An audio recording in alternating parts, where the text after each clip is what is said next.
আল্লাহ রসুল হাদিসের ভিতরে কোরআনের আয়াত এবং সূরার কয়েকটা ফজিলত বয়ান করলেন। তার ভিতরে একটা সূরা আছে যে সূরাতুল ওয়াকিয়া। আল্লাহ রসুল আল্লাহর হাবিব বলেন, কোন বাড়িতে এশার নামাজের পরে যদি ওই বাড়িতে বসে কোনো মহিলা কোনো ছেলে কোরআন শরীফের 27 পারার সূরাতুল ওয়াকিয়া যদি একবার তিলাওয়াত করে, পৃথিবী যদি দুর্ভিক্ষ দেখা দেয়, গোটা পৃথিবী যদি লকডাউনে বন্ধ হয়ে যায়, আল্লাহ রসুলের কথা অনুযায়ী আগুন আর পানি এক জায়গায় হতে পারে, পৃথিবী লকডাউন হয়ে যেতে পারে, পৃথিবীর দুর্ভিক্ষ খরা দেখা দিতে পারে, কিন্তু যে বাড়িতে প্রতিদিন এশার নামাজের পরে সূরা ওয়াকিয়া তেলাওয়াত করা হয়, আল্লাহ রসুলের কথা যদি সত্য হয়, নবী আমার জানিয়েছেন ওই বাড়িতে অভাব বলে কোনোদিন মানুষ দেখতে পাবে না। জোরে বলেন সুবহানাল্লাহ। তার মানে শুয়ে শুয়ে টাকা কামানোর একটা নেকির লাইন আল্লাহ রসুল বলে দিলেন যে না খেয়ে কোনোদিন অন্তত মরবে না, মানুষকে ধার করতে হবে না, হাওলাত করতে হবে না। প্রতিদিন প্রতিনিয়ত যে বাড়িতে সূরা ওয়াকিয়া তেলাওয়াত করা হয়, কোরআন শরীফের বিশেষ আর একটা সূরা, যে সূরাটার নাম হলো সূরাতুল মুলক। আল্লাহ রসুল আল্লাহর হাবিব জানালেন, মাগরিবের নামাজের পরে কোন বাড়িতে কোনো ঘরে ধারাবাহিকভাবে প্রতিটা দিন প্রতিনিয়ত কমসে কম একটা বার যদি সূরা মুলক তেলাওয়াত করা হয়, আল্লাহ পাক রব্বুল আলামিন মরণের পরে ওই তেলাওয়াতকারীকে আমার আল্লাহ বিনা হিসাবে তার জান্নাতুল ফেরদৌস নসিব করে দেয়। কোরআন শরীফের একটা সূরা আছে, সূরার নাম হলো সূরাতুল ইয়াসিন। যে সূরাটাকে মানুষের বডির ভিতরে দিল কলিজা যেমন মানুষের শরীরের ভিতরে একটা গুরুত্বপূর্ণ অঙ্গ, গোটা কোরআন শরীফের ভিতরে সূরাতুল ইয়াসিন হলো কোরআন শরীফের একটা মগজ, একটা বিশেষ অঙ্গ, কোরআনের দিল। আল্লাহ রসুল আল্লাহর হাবিব বললেন, সকালবেলা কোনো মানুষ যদি ফজরের নামাজের পরে সূরা ইয়াসিন একবার তেলাওয়াত করে ঘর থেকে বেরিয়ে যায়, চাষে যায়, ব্যবসায় যায়, দোকানে যায়, মজদুরিতে যায়, যে কাজে যায় না কেন, হঠাৎ যদি কোনো তার উপরে বিপদ এসে যায়, আল্লাহ রসুল আল্লাহর হাবিব জানালেন ওই সকাল থেকে নিয়ে তারপর দিন সকাল পর্যন্ত ওই সূরা ইয়াসিন তেলাওয়াতকারী বান্দার পিছনে আল্লাহ একটা নয় দুটো নয় 70,000 সিকিউরিটি ফেরেশতা আমার আল্লাহ তার পিছনে লাগিয়ে দেয়। বান্দা যদি গাড়িতে যেতে যেতে অ্যাক্সিডেন্ট হয়ে যায়, গাড়ি পাংচার হয়ে যায়, গাড়ি উল্টে যায়, গাড়ি ভাঙচুর হয়ে যায় যাবে, কিন্তু সূরা ইয়াসিন তেলাওয়াত করে যে বান্দাটা ঘর থেকে বেরিয়েছে ওই বান্দার কোনো পশমের ক্ষতি হতে দেবে না। বলেন সুবহানাল্লাহ। আল্লাহ রসুলের কথা যদি সত্য হয়, ওই সূরা ইয়াসিন তেলাওয়াত করে কোনো মানুষ যদি মাছ দরিয়ায় সফর করে, জাহাজে কিংবা লঞ্চে উঠে আর দরিয়ার মাঝখানে গিয়ে বিশাল জোরে কাল বৈশাখী ঝড় যদি ওঠে আর সমুদ্রের পানি যদি উথাল পাতাল হয়, লঞ্চ যদি পাল্টি খায়, নৌকা যদি ডুবে যায়, যে কোনো কায়দায় যে কোনো কৌশলে আমার আল্লাহ তাআলা ওই বান্দাকে ওই পানি থেকে হেফাজত করে তাকে বাঁচিয়ে নেবে। বলেন সুবহানাল্লাহ। এই আমলগুলো আমাদের এলাকায় আর নেই। এখন দোকানদাররা কি করে জানেন, ওরা বিরাট চালাক। ওরা সকালে উঠে এই মোবাইল থেকে হয় ইউটিউব থেকে নইলে ডাউনলোড করে সূরা ইয়াসিনটাই মোবাইলে দিয়ে এই যে জোরে সাউন্ডে লেগে রেখে দিল, মানে মোবাইল তেলাওয়াত করছে, ও মনে করলে আমি বরকত পেয়ে যাব। আচ্ছা বলেন এ হয়? সন্ধ্যাবেলা সকালবেলা ইয়াসিন হোক, সূরা মুলক হোক আর সূরা ওয়াকিয়া হোক, যেগুলো আল্লাহ নিজের মুখে তেলাওয়াত করতে বলেছে ওগুলো তো মোবাইলে তেলাওয়াত শোনা হবে, শুনলে তার শেখা হবে, কিন্তু নিজের জবানে তেলাওয়াত করলে যে সওয়াব, যে নেকি, যে ফজিলাত, যে পুরস্কার সেটা কিন্তু পাওয়া যাবে না। কোরআন শরীফের একটা বিশেষ সূরা, যে সূরাটার নাম হলো সূরাতুল কাহাফ। 15 পারায় শুরু হয়েছে, 16 পারায় গিয়ে শেষ হয়েছে। এই সূরাতুল কাহাফ সপ্তাহে একদিন শুক্রবার ফজরের পর থেকে নিয়ে আসরের নামাজের আগে পর্যন্ত যদি কোনো মুমিন সপ্তাহে একদিন একবার ফজর থেকে নিয়ে আসরের মধ্যে মধ্যে সে যদি পড়ে নেয়, আল্লাহ রসুল বললেন পৃথিবীতে ইমানের জন্য সব থেকে বড় ভয়ঙ্কর যে বিষয়টা প্রকাশ হবে সেটা হলো দাজ্জালের ফিতনা। দাজ্জাল এমন ভয়ঙ্কর ব্যক্তি, যত বড় ইমানদার হোক দাজ্জাল তার সামনে দিয়ে হেঁটে যাবে, আর ওই মুমিন ব্যক্তি তার দিকে তাকাবে না, তার গলার আওয়াজ শুনে পাগল হবে না। এমন মুমিন ব্যক্তি খুঁজে পাওয়া মুশকিল। ঈমান লুণ্ঠন করার জন্য পৃথিবীর জমিনে শুরু থেকে নিয়ে শেষ পর্যন্ত যত কঠিন কঠিন ফিতনা আবির্ভাব হয়েছিল, বর্তমান আছে আর ভবিষ্যতে ফিতনা তৈরি হবে। সব থেকে বড় ফিতনা হলো দাজ্জালের ফিতনা। আল্লাহ রসুল বললেন এই দাজ্জাল নামক ফিতনা থেকে বাঁচতে যদি চাও তাহলে শুক্রবার দিন সকাল থেকে নিয়ে বিকাল পর্যন্ত সূরাতুল কাহাফটা তোমরা একবার তেলাওয়াত করে নাও।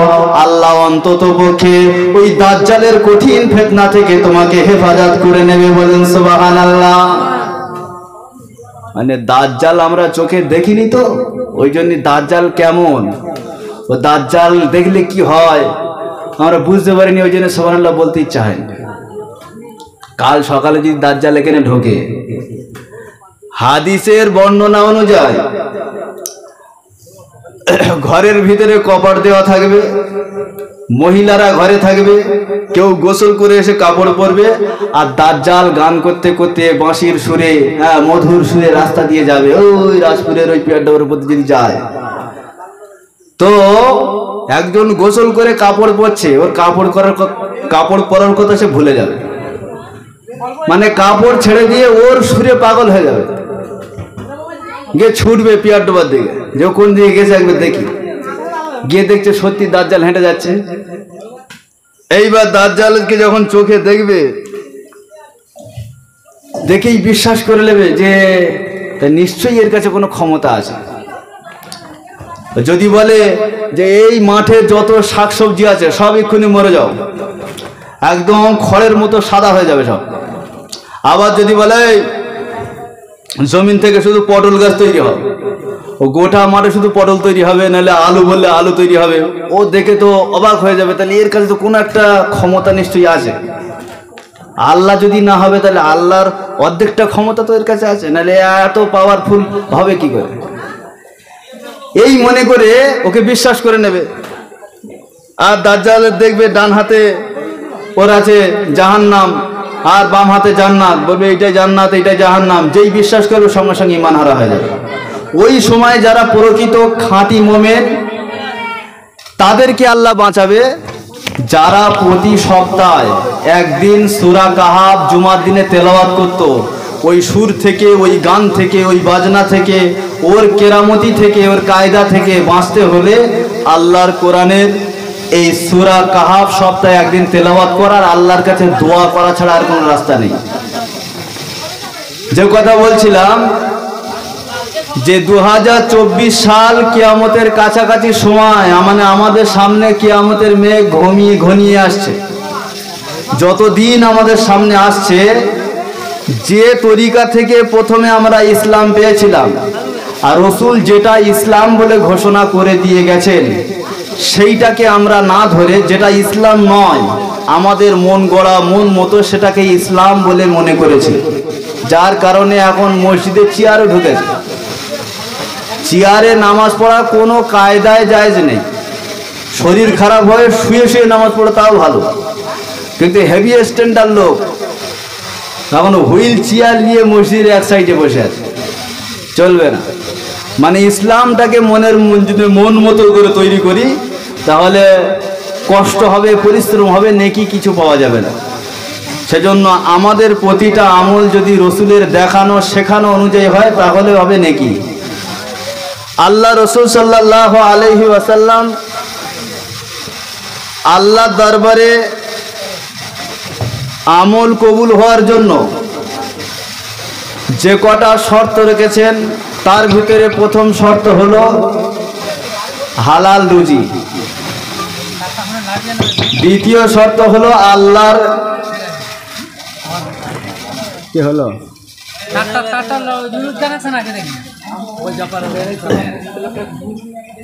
দ্বিতীয় শর্ত আল্লাহ রসুল যেটা বললেন যে আল্লাহর ভয় বান্দার দিলের ভিতরে থাকতে হবে। সব কাজের ভিতরে যদি আল্লাহর ভয় খুঁজে না পাওয়া যায়, মরণের পরে কি হবে, কবরে আমার হিসাব হবে, আল্লাহর কাছে দাঁড়াতে হবে, আমি যা যা করেছি হাত একদিন সাক্ষী দেবে। এই ভয় যদি কারোর ভিতরে থাকে তাহলে দুনিয়ার অন্যায় অপরাধ থেকে বেঁচে থাকা তার জন্য সহজ। আর যদি এই বিশ্বাস না থাকে, পুলিশ দিয়েও তাকে বাঁচানো যাবে না। এখন বলেন, যদি মুসলমানের এইটা বিশ্বাস থাকতো যে কিয়ামতের দিনে আল্লাহ বলেছে যে হাত কথা বলবে, সূরা ইয়াসিনে আছে, আল-ইয়াওমা নাখতিমু আলা আফওয়াহিহিম ওয়া তুকাল্লিমুনা আইদিহিম ওয়া তাশহাদু আরজুলুহুম বিমা কানু ইয়াকসিবুন।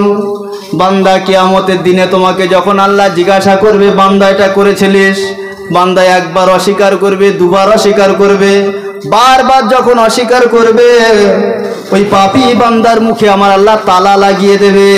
তখন হাত কথা বলবে, পা কথা বলবে, গোটা বডির চামড়া তার বিরুদ্ধে কথা বলবে। এই বিশ্বাস যদি আজকের সমাজে কোনো মুসলমানের ভিতরে থাকতো তাহলে একটা অন্যায় অপরাধ করতে গেলে 1000 বার তাকে ভাবতে হতো।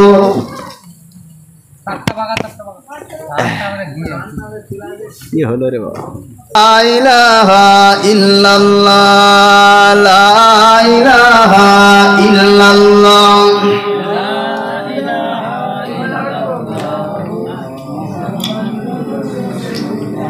পৃথিবী না জানো আমি তো জানি, আমি কি পাপ করেছি হায়,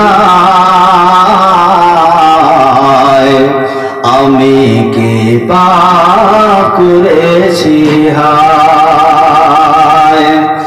আমার পাপের করলে বিচার, আমার পাপের করলে বিচার, বাঁচার আমার নাই উপায়।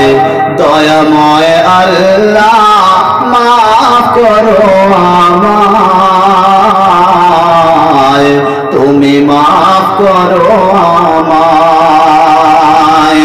পৃথিবী না জানো আমি তো জানি, আমি কি পাপ করেছি হায়, আমি কি পাপ করেছি হায়। আল্লাহুম্মা সাল্লি আলা সাইয়্যিদিনা ওয়া আলা আলি সাইয়্যিদিনা। যে কথা বলছিলাম, যদি মানুষের ভিতরে এই ভয় থাকতো যে সত্যি সত্যি হাত কথা বলবে, তাহলে তার পিছনে পুলিশ লাগাতে হতো কি? আর এই বিশ্বাস যদি না থাকে, যত পুলিশ লাগাও, যত র্যাব লাগাও, ও জঙ্গল কেটে সাফ করে দেবে, মানা করেও শোনানো যাবে না। ও বালি চুরি হবে, কয়লা চুরি হবে, জঙ্গল কাটা হবে, মানে যত অন্যায় অপরাধ আছে সব হবে যদি কবরের ভয়, হাসরের ভয় না থাকে। আমাদের ভারতবর্ষে এখনো কিছু আইন আছে যে আইনগুলো আমাদের ধর্মেতেও অপরাধ, আবার এই ভারতবর্ষের সংবিধানে ওটাও নাগরিক হিসাবে ওই অন্যায়গুলো অন্যায় বা অপরাধ। যেমন কোন মহিলাকে তাকে কিডন্যাপ করে তুলে নিয়ে রেপ করা, তার সঙ্গে দুর্ব্যবহার করা, এটা যেমন ইসলাম অবৈধ বলে ঘোষণা করেছে, ঠিক ভারতবর্ষের সংবিধানে এটাও মারাত্মক অমার্জনীয় একটা অপরাধ। আবার কিছু আইন আছে যে আইনগুলো ইসলাম শরিয়াতে নিষেধ নেই, কিন্তু ভারতীয় সংবিধানে নিষেধ। আপনি সকালবেলায় হেলমেট পরে রোডে যাবেন না হেলমেট খুলে যাবেন, শরিয়াতে, ইসলাম শরিয়াতের কোনো বাধা নেই, কিন্তু ভারতীয় সংবিধানে বাধা। এ দেশের আইন এমন আইন যে আইনটা মেনে চললে আমার ধর্মের ক্ষতি হয় না। এটা যদি ভারতীয় সংবিধানের আইন হয়, এটাও মেনে চলা, এটা ইসলামের একটা নির্দেশ। হ্যাঁ, যদি এমন করে আইন করে যে গো হত্যা করা যাবে না, গরু জবাই করা বন্ধ, তাহলে এটা ভারতবর্ষের আইনে এটা নিষেধ করলো, কিন্তু শরিয়াতে এটা জায়েজ। আমাদের শরিয়াতে ধর্মে ক্ষতি হচ্ছে, এইটা না মানলে অসুবিধা নেই। কিন্তু যেটা মানলে আমাদের শরিয়াতে কোনো বাধা আছে, সেইটা যদি ওরা পারক করে, তাহলে ওর মানা যাবে না। সুতরাং এমন কিছু আইন নিষেধ শরিয়াতে আছে যেগুলো কিয়ামতের দিনে আমাদের জন্য হিসাব দিতে হবে। আল্লাহ পাক রব্বুল আলামিন বান্দার কাছ থেকে তার তাকওয়া, তার আল্লাহ ভীরু, এটা যদি তার ভিতরে না থাকে, সেই আমল আল্লাহর দরবারে গ্রহণযোগ্য নয়, কবুল নয়। হযরত ওমর রাদিয়াল্লাহু তাআলা আনহু যখন খলিফা, দেশের বাদশা, নিজের গায়ে যে জামা ছিল 70টা তালি, আর সরকারি মাল আসছে, জামা কাপড় আসছে, চাদর আসছে, মদিনার মসজিদে বন্টন হচ্ছে, বিলি হচ্ছে, হওয়ার পরে সবাইকে একটা করে দিল। পঞ্চায়েত থেকে যেমন তিরপল আসে, সবাইকে একটা করে দিল, উনিও নিজে একটা নিল। জুমার দিনে উনি বয়ান করার সময় দেখছেন যে মুসল্লিরা দেখছে ওমরের নিচের দিকে একটা চাদর, উপরের দিকে একটা চাদর। যেই মেম্বারে উঠেছে, হঠাৎ একজন মুসল্লি উঠে বলছে, ও খলিফাতুল মুসলিমিন ওমর, তোমার কথা শুনবো না। তো বলছে, কেন? আমি এত ভালো লোক, এতদিন তোমাদের দেশ চালালাম, আমার কথা সবাই শোনে, তুমি শুনবে না মানে? বলছে, না, তোমার কথা শোনা যাবে না, তোমার ভিতরে দুর্নীতি পাওয়া গেছে। আচ্ছা বলেন, আজকের জামানায় কোনো পঞ্চায়েত মেম্বারের সামনে যদি বলে, এই রাজপুরের লোক, ও থোপ না গুঁড়ো করবে না, ওর ঘর বাড়ি লুট করবে না, রাখবে, রাতারাতি ভেনিস। তো ওমর রাদিয়াল্লাহু তাআলা অর্ধেক পৃথিবীর খলিফা, বাদশাহ, উনি যখন মেম্বারে দাঁড়িয়েছে, তো বলছে, না, তোমার কথা শুনবো না। তাহলে কেন, কি হয়েছে? বলছে, না, আমরা সবাই পঞ্চায়েতের মাল একটা করে পেয়েছি, তুমি দুটো পেলে কেন? লাভ। ওমর বসে গেল। ওনার ছেলে আব্দুল্লাহ দাঁড়িয়ে উঠল, উঠে ঝরঝর করে কাঁদছে, আর মদিনার মসজিদের মুসল্লিদেরকে বলছে, মুসল্লিরা, তোমরা ভুল ভেবো না, আসলে আমার আব্বার জামাটা ছিঁড়ে গেছে, তো আমার চাদরটা আমার আব্বাকে দিয়েছি, আজকে শুক্রবার জুমার দিনে নামাজ পড়াবে, তাই ওই দুটো যে চাদর তোমরা দেখতে পাচ্ছ, একটা আমার ভাগের, একটা আমার আব্বার ভাগের। আমার আব্বা বেশি করে দুর্নীতি করে ডবল মাল লাইন।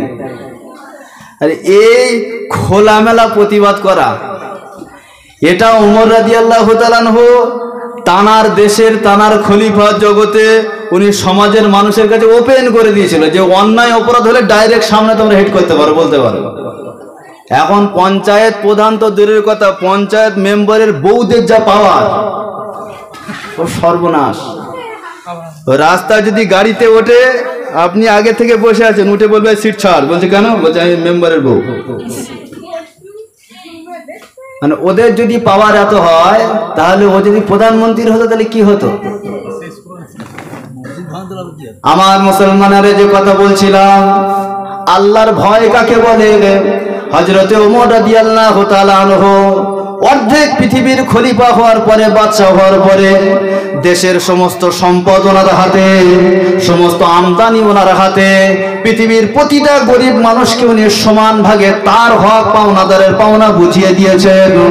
নিজে একদিন একটা অন্যায় অপরাধ দেশের মাল উনি লুণ্ঠন করে, বন্টন করে নিজে ভক্ষণ করেননি।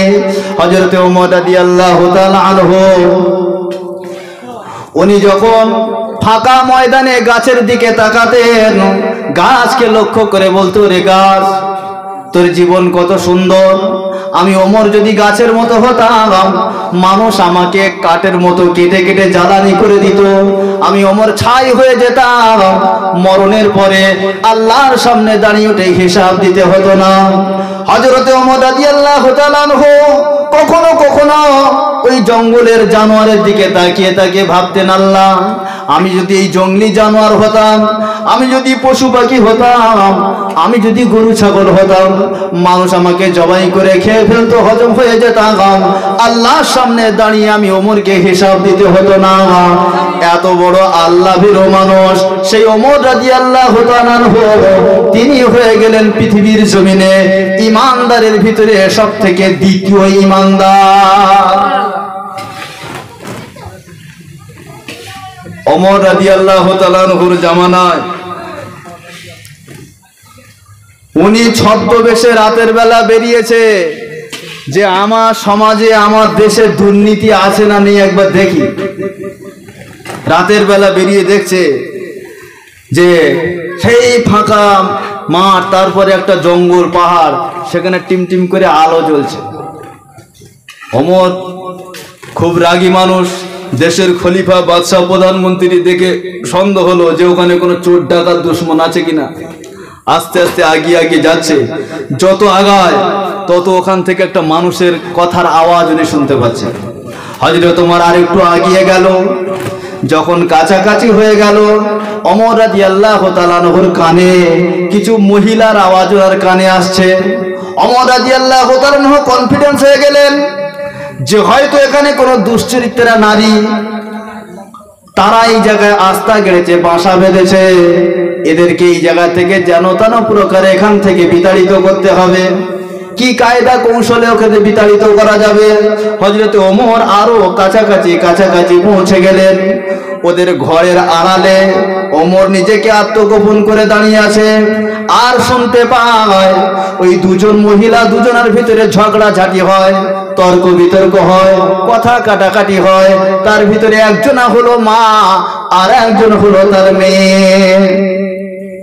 ওমর রাদিয়াল্লাহু তাআলা খুব ভালো করে শোনেন। শোনার পরে বুঝলেন যে ওই মহিলা যিনি কথা বলছে ওনার স্বামী নাই, আর যে মেয়েটা আছে ওর আব্বা বেঁচে নাই। সুতরাং আব্বা হারা মেয়ে আর স্বামী হারা বিধবা একজন স্ত্রী, দুজনাই পাহাড়ের পাদদেশে ছোট্ট ঝুপড়ি ঘরে বসবাস করে। কিসের জন্য ঝগড়া, কিসের জন্য এদের কলহ? ওমর রাদিয়াল্লাহু তাআলা আনহু ভালো করে শ্রবণ করেন, ভালো করে শোনার পরে বুঝতে পারেন যে ওদের কয়েকটা উট, দুম্বা, ছাগল, বকরি রয়েছে, তার থেকে দুধ দহন করে বাজারে বিক্রি করে, আর বিনিময়ে কিছু পয়সা পায়, সংসার চলে, জীবন যাপন করে।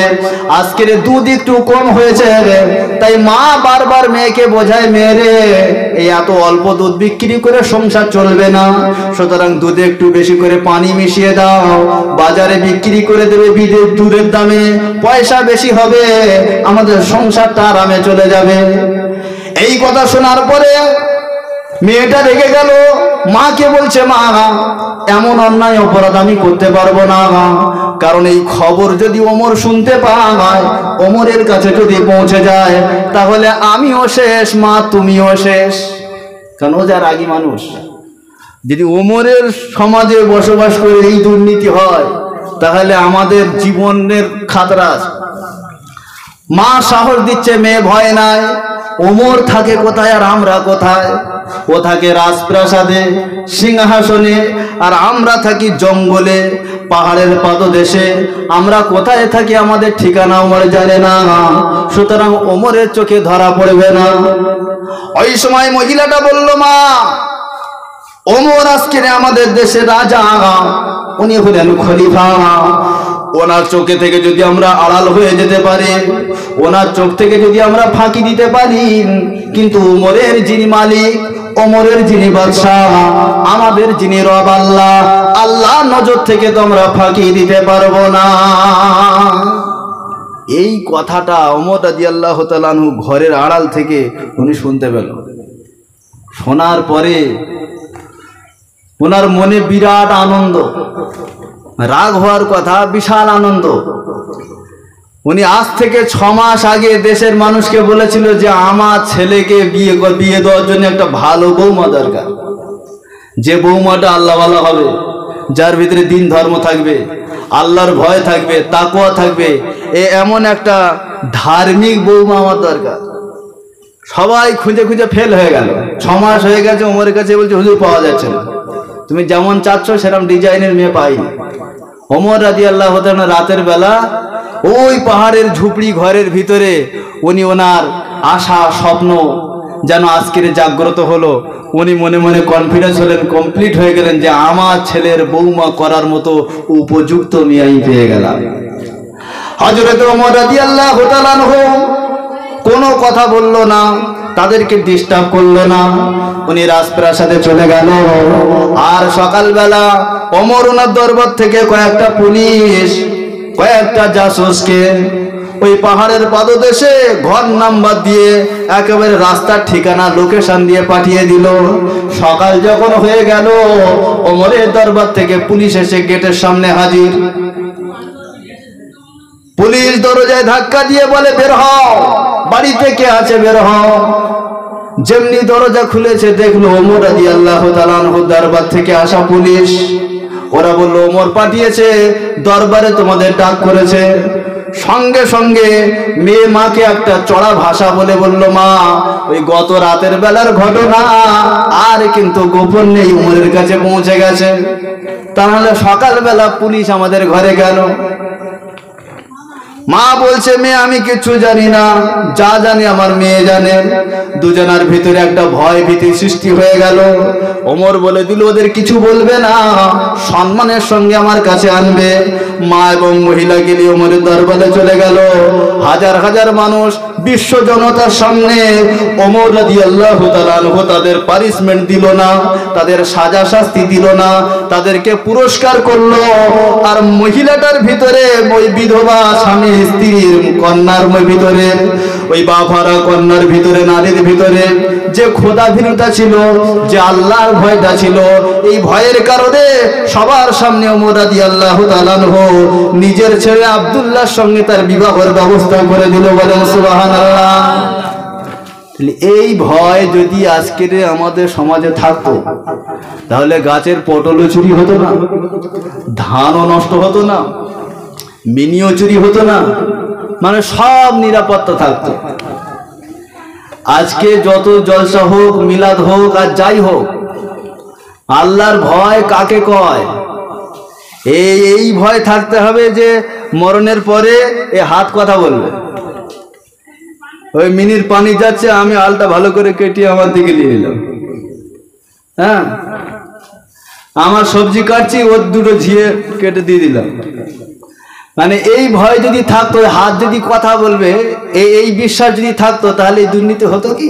ওজনে কম দেওয়া, মালে ভাঁজাল দেওয়া, মানুষ আরামে মন খুলে ঘুমাতো, টেনশন নেই, চিন্তা নেই। কি সুন্দর সোনালী একটা সমাজ। তাই কবিরা আফসোস করেই এটা লিখে গেছে, সেই সোনালী সেই দিন কি আর আসবে না? বঞ্চিত অসহায় তারা প্রাণ খুলে হাসবে, মন খুলে হাসবে যে আমি আমার অধিকার পেয়ে গেলাম। যাদের ঘর আছে তারা ঘর পাচ্ছে, যাদের নেই ও পার্টির লোক কেউ ওদের চেনে না, ওদের তীরগুলো দেয় না, হচ্ছে না? এর নামই তো ইসলাম, এর নাম ওয়াজ। আল্লাহ পাক রব্বুল আলামিন আমাদের সকলকে শোনার, বোঝার, আমল করার তৌফিক দান করেন, বলেন আমিন। ওই হাবে সব কোথায়?